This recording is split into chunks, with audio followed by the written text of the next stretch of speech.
People are always saying to me, I'd love to have a garden, but I don't have any space. But you don't need much space. We have a whole garden in this pot. A vegetable garden, eggplant, and a flower garden, portulaca. I'm Elliot Coleman. And I'm Barbara Damrosch. Your space may not be this limited, but if you'll stay with us for the next half hour, we'll give you some tips on how to make the most of the space you do have. On gardening naturally.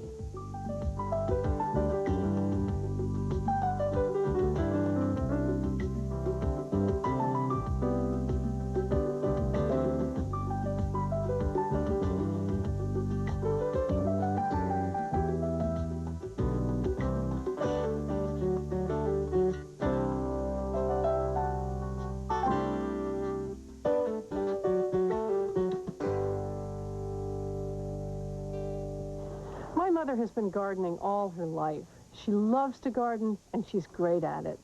Until recently, she had a large house with a big yard, absolutely full of flowers and vegetables.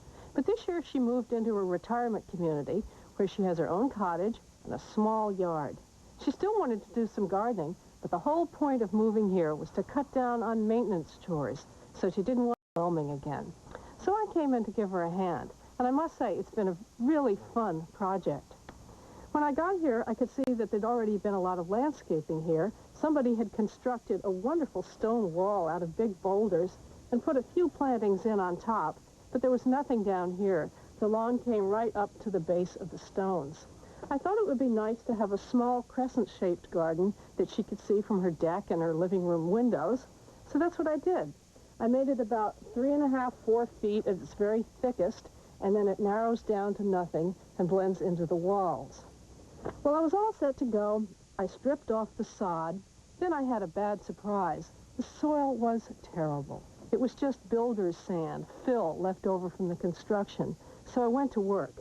I put in a couple of big bales of peat moss, well moistened, and 4 bags of composted cow manure that I got at the garden center, some rock phosphate, some lime, some green sand, worked it all in, and already the soil texture had improved, I could tell. When I planted these perennials here, I decided to mulch them with a couple of inches of shredded bark.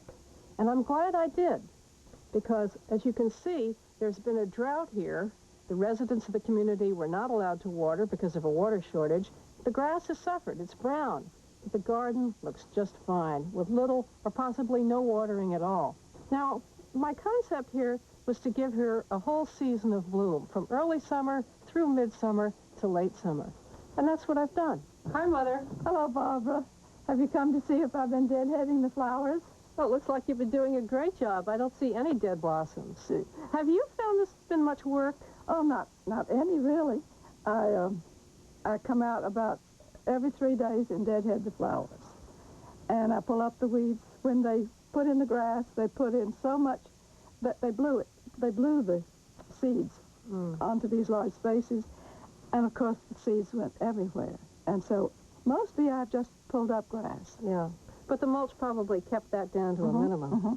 And it's been easy to pull out. Good. What kind of selection of flowers do you think it's been? Well, I love them. There were some things that you put in that I'd never seen before. That was a nice surprise. But I think next year I would like some lilies. Oh, okay. More than this one. Yes, there's one daylily here. It's Stella Doro. It's a miniature.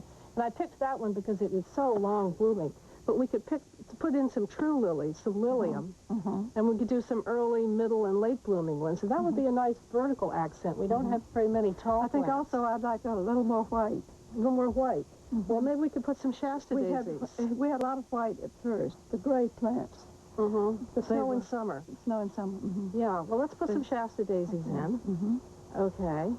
One thing that I've done is put some creeping thyme in the niches between the rocks, and some sedums, too, which are blooming very nicely. That's been nice. And they're going to be big mats in a year or two. And I put in some portulaca, which is blooming, and some nasturtiums, which are going to bloom, just to give you a little bit of extra till that fills in. That will be nice. We're still going to get a little bit more color towards the end of the summer because the asters haven't bloomed yet. And the purple coneflower is just opening up. It should keep going for a while. They're lovely. Yeah, I like them next to those delphiniums, too. What do you think about those soft yellow Coreopsis over there? They're one of my real favorites. I like them much better than the more golden ones. Yeah, I like them because the shade blends with everything. It would even go with these red-colored yarrow, where this is a little bit clashy. Maybe we could change the position of that next year. Okay, well, it looks like fine. we might have a few decisions to make. Why don't we go have a cup of tea and write down what we want to do next year? Good idea. Oh, it's beginning to rain. That's good news. It sure is. We need it. Maybe it'll green up this grass. Well, I hope so. I planted this little annual garden for Mother along the base of her deck here. I think it's nice to have some color next to a deck. And, you know, I wanted some fragrance, too. That's why I put those little mignonettes in, Mother. They are fragrant. They're not the showiest flower I've ever seen. How do you like them? Oh, I like them because they were pretty when they were in bloom. And now with the seed pods, I think it makes a nice little green background. And these night-scented stock, you can appreciate them on a cloudy day like this because they open up. They'll open up when it's cloudy or in the evening. They're pretty. They're nice and delicate. Yeah, and then they release that wonderful fragrance onto the deck in the evening. The point of having flowers that open in the evening or smell in the evening is to attract night-flying pollinators like moths. Oh, yes. So we've had Luna moths up here. have you really? That's wonderful because they've been rather rare these days. What about I especially like the color scheme here. Yeah, yeah. And this is going to be blooming, and it will be purple and royal blue and pink, I think. Yeah, the status. We have a lot of yellow and blue, but, you know, I bet we could use a little bit more white over there. What about some Shasta daisies next year? Wonderful. Because they'll bloom for about, 6 weeks at least. They're good white flowers, and they're sturdy. Their stems will stand upright. I like them. So we want to make a note of that, too. Good. And, you know, I'm just thinking, I wonder if we should bring the bed out a full 3 or 4 feet, the whole length of it, and run it all the way up to the end of the stone wall there, and then take it all the way down to the end of this stone wall here, and put even more perennials in. What do you think? I think this is supposed to be a small garden. That's true. And I do get carried away when it comes to flowers, don't I? You do. So we'll leave it the way it is. All right. Hi, Barbara. Isn't this a delightful collection of little gardens? It sure is. The community where my mother lives has a community garden, and each resident can take over a little plot or part of it and plant whatever they want. And each one's done something different. And they've certainly done it well, too. This is one thing I like is the size of them. They're each 5 feet by 20 feet. That's 100 square feet, a good size to work on. But it's especially nice that they're raised beds. Not only do you get deeper topsoil, and in deeper topsoil, things grow better, but you don't have to bend over so far to plant or to harvest. Sure, they can even sit right here on their timbers and weed. Makes life a lot easier for them. Very comfortable. These 2 end beds, Elliot, were planted by the chef who does the meals in the main dining room where they can eat if they want. And he's obviously devoted this whole run to culinary herbs. He's got basil, this kind, and the spicy globe kind, which is so good in small gardens. He's got thyme, dill, beautiful sage, lots of curly parsley, Italian broadleaf type too, some summer savory, pungent coriander. Even some rosemary hidden in over there. A little too hidden. Sometimes you can overcrowd things easily in a small bed. Sure, but what this really points out is that if you specialize in something like herbs, even a small garden can produce everything you need. Now over here, he's concentrated on flowers for the dining room table. He did this with the help of some 4th graders at the local school. They did a great job. But this bed is particularly good at demonstrating how you can take advantage of the sun. The noon and afternoon sun coming from this direction, and all the flowers start low and then get higher all the way to the tall ornamental corn. Everybody gets their share of the sun. Let me show you what my mother did with the cosmos over in her garden. This is a lovely cosmos, Barbara. What variety is your mom growing? Well, all of these yellow or orange or red types are the sulphureous cosmos. And they make a nice, low, bushy mound of foliage, which is very good for a small garden. With nice long stems for cutting. Right. This is another great choice for a small space garden, Swiss chard. It starts bearing early, it bears late, and as you harvest it, new leaves come along, and so the production is continuous. I noticed she's got her Kentucky Wonders here, her favorite bean, but she chose a bush type. Again, a good choice for a small space. She only has 2 tomato plants here, but that's really all she needs. They give her nice cherry tomatoes here. This type is called whippersnapper. It's looking a little bit dry, and I'm wondering if it maybe needs some more water. That's something you really have to watch out for in a raised bed. It dries out faster. Yeah, actually, whippersnapper is a determinate or bush tomato, and very often they'll grow like this. To a certain point, produce a lot of fruit, and then maybe look like they're over, but they're still producing lots of beautiful little... Put together this garden, it really did some great planning. It's about half vegetables and herbs and half flowers, and you notice that nothing is crowding anything out. They left enough space for each crop. You know, Elliot, the thing that they did here that I like the best is plant this row of cutting greens. This is a mixture of different greens all in the same seed packet. A seed company will often sell these as a mesclun mix. The wonderful thing about it is that you can cut them for eating, and they will regrow from where you've cut. Cut them again, and they'll still regrow. This is a peppery mix with red-leaved mustard, mizuna, and arugula. This mix down here is some nice, soft, mild lettuces that will also regrow when cut. If I only had space for one thing in a small garden, I think I'd put in a row of mesclun greens like this. Back in our garden, we can show you a whole lot of other ideas for getting maximum production out of a small space.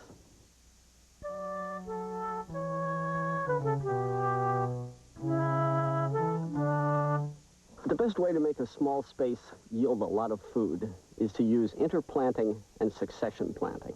I've started with carrots, I go to radishes, beets, spinach, and arugula. The carrots are slow growing. The radishes will be harvested before the carrots and the beets here need the space. The spinach, which we love to harvest young for salads, will be harvested before it's going to crowd the distance between the beets and the arugula over here. Now, succession planting means that once something goes, you have some other plant to take its place. When I harvest the stuff in the center here, I'm going to produce some space. Why not stick another crop in? That's just what we're going to do. So the radishes have gone, the spinach is gone, I've eaten the beets as baby beets and greens, and now I have a slot down the center. If it's early in the season, I could put cucumbers or some warm weather crop in there. Later in the season, I love to put fall peas in. And by the time they're up a little bit, the arugula has been harvested and the carrots are slowly being harvested along the front. And we're getting just maximum production out of a tiny little piece of ground. We planted this tiny little demonstration garden, just 10 feet wide and 13 feet long, to show you what you can do in just a small space. 3 of the good ideas that will help a small space be more productive are: first, growing plants vertically, like up that trellis. Second, doing good planning and organization so you can fit them all in. And third, succession planting. So whenever you harvest a crop and there's an empty space, you put new seeds in there again for a new crop. Growing plants vertically will enable you to grow 3 times as much as if they were on the ground in this small bed. Here I've grown just 2 tomato plants, and believe me, 2 is all a family needs. One is a cherry tomato called Sweet 100, and this is early Cascade, a medium-sized one. They're vining tomatoes, but we can grow long vines if we trellis them vertically, with some parsley in front and a few basil plants. The other thing we've done is put a couple of cucumbers here. Just, again, 2 plants. One the standard long green kind, and one this little heirloom lemon cuke that I happen to be fond of. The rest of the trellis was an early pea crop. Over here we have some chives and 1 squash plant.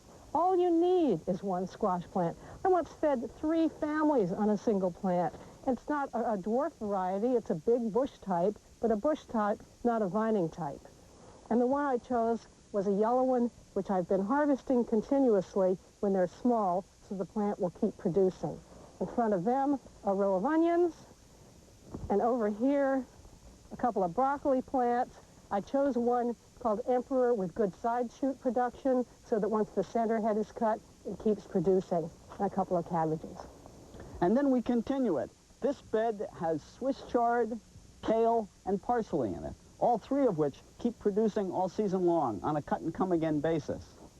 Down here, there's lettuce and celery, and this bed has more salad, a whole bunch of different small salad greens. But we've replanted both of these, because at the start of the year, the lettuce was growing here, salad greens were growing there. As we harvested them and ate them, we then replaced them with other crops. We have both production and a crop rotation. The same crop isn't growing always in the same spot. Let me give you an example of what you can do. This last bed here had carrots, onions, and beets in it. After we harvested the beets, I replaced them with some spinach. These onions I pulled about a week ago. They've been drying in the sun. They're beautiful, ready to go and be put away for winter. And the minute they free up this space, I'm just going to take a little hand hoe here, smooth this off, and I have a few transplants of endive here. Endive is a very hardy fall green. It's getting late in the season now, not too late for endive. I'm just going to transplant them in there at a nice spacing. All I've done is just smooth off that soil to do it. Eventually they're going to need the space, but by then we will have harvested these carrots and cut this spinach. We got these half whiskey barrels from a local garden center. They were originally made to actually hold whiskey, and they're very common these days. You can find them anywhere. The first step in preparing them for use as planters is to keep them from holding water. And in order to do that, we drilled holes around the bottom, 6 little half-inch holes, so there won't be any accumulation of water in here, which would drown out the roots of the little plants. And to really ensure that they have good drainage, we're going to add a layer of crushed stone in the bottom. Since the holes are half-inch, we'll go to 3/4-inch stone, and they won't go through the holes. So I'm just going to pour this in.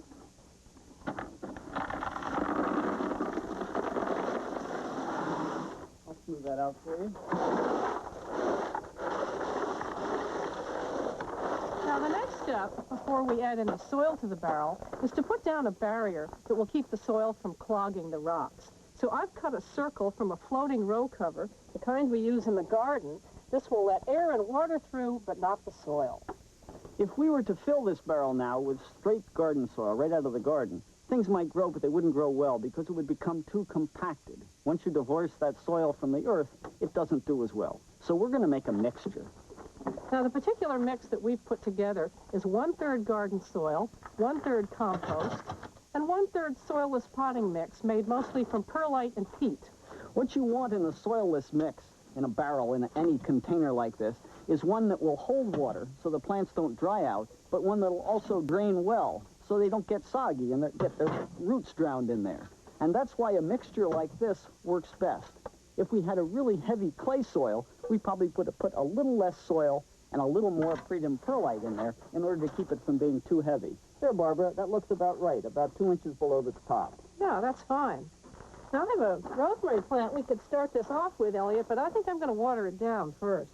I think it's always a good idea to wet the soil thoroughly and then wait 24 hours before you put plants in. That way, you're not disturbing a wet soil. You wouldn't want to do that in the garden. It's not a good idea to do it in a container either.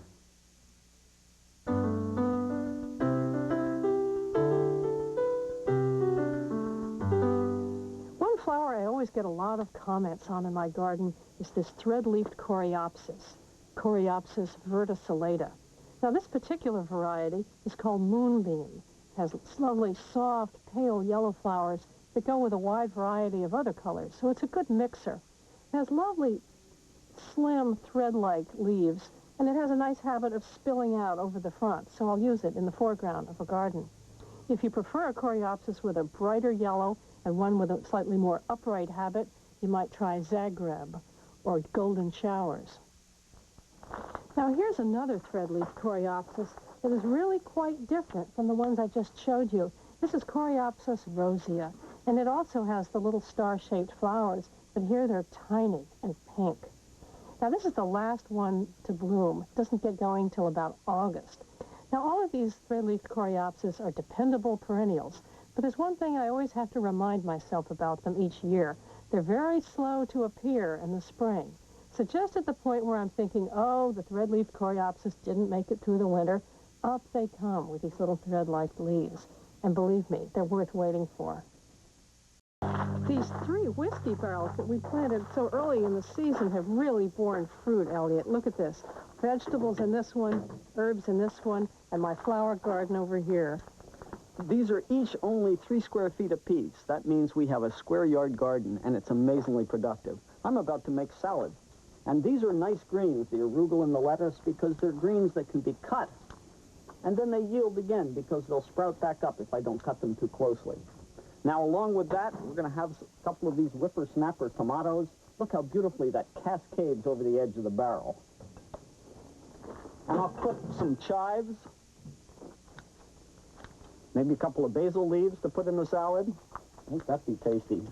We're going to need a cucumber. I have a lemon cucumber growing out of the barrel, again, since the leaves drape down below. No problem with fitting it in. And then a few more herbs. I always love to chop in some dill, some parsley, some tarragon, and maybe a few leaves of rosemary. Nothing better. Now I'm going to decorate our table with some flowers from this barrel. I love a color scheme that has orange, yellow, white, and blue. So I planted some nice short calendulas and some of this lovely zinnia linearis, which stays much shorter than the usual kinds of zinnias. Put some of those in there. Some of these little yellow marigolds. And I love the way these blue lobelias and white alyssums spill over the sides. I wanted to have some blue bachelor's buttons as a tall center accent, but bachelor's buttons can get quite tall. So I pinched them earlier in the season, and that kept them more compact. They turned out fine. There. Okay, Elliot, my little bouquet is ready. And our salad's ready. You know, it's really wonderful, but even if you live in the city and have a tiny little yard, even just a balcony, you can have quite a fine little garden. In fact, this 1 square yard will yield lots of light supper and flowers for the table. Well, our supper's ready. So for now, goodbye and good gardening. Next on TLC, doing something for your home can be easy, even fun. Check and see here on Homebodies. Then, add value to your home with some serious improvements. The Home Pro shows you how.